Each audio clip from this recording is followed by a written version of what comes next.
सांसद प्रशांत पडोले की गाड़ी सड़क हादसे का शिकार हो गई है। हालांकि राहत की बात यह है कि इस हादसे में किसी को भी चोट नहीं आई है और सांसद पूरी तरह सुरक्षित हैं। जानकारी के मुताबिक सांसद प्रशांत पडोले दिल्ली में चल रहे संसद सत्र में शामिल होने के लिए भंडारा से नागपुर एयरपोर्ट जा रहे थे। इसी दौरान रास्ते में एक तेज रफ्तार ट्रक ने उनकी गाड़ी को जोरदार टक्कर मार दी। टक्कर इतनी जबरदस्त थी कि गाड़ी का अगला हिस्सा पूरी तरह क्षतिग्रस्त हो गया।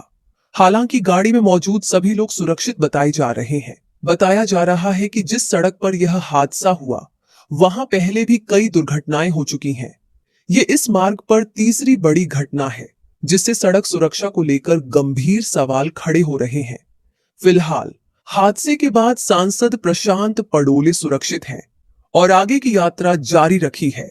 वहीं स्थानीय प्रशासन से इस मार्ग पर सुरक्षा व्यवस्था मजबूत करने की मांग तेज हो गई है। आज भंडाऱ्यावरून दिल्लीला अधिवेशनाकरता निघालो असता नागपूर पूर्वी आमच्या गाडीचा भीषण असा अपघात झाला। देवाच्या कृपानं, म्हाताऱ्यांच्या कृपानं फक्त किरकोळ मार लागला, याच्यातून सुखरूप असा आम्ही बाहेर निघालो। यापूर्वी सुद्धा विंटर सेशनला मी दिल्लीवरून वापस येत असताना नागपूरच्या समोरच ॲक्सिडेंट झाला होता।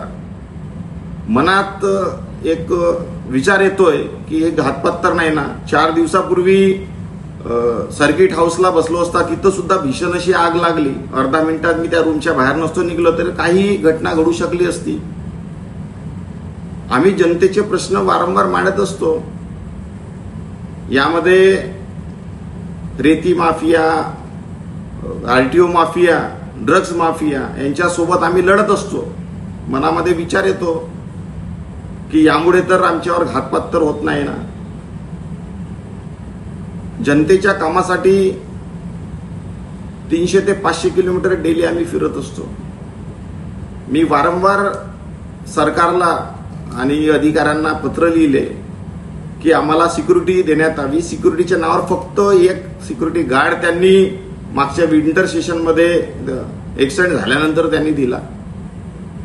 आमच्या समोर समजा कोणती गाडी आहे, आम्ही नक्सलाइट एरियामध्ये फिरत असतो, एस्कॉर्ट समजा दिली तर अशा प्रकारचे अपघात रोखता आले असते।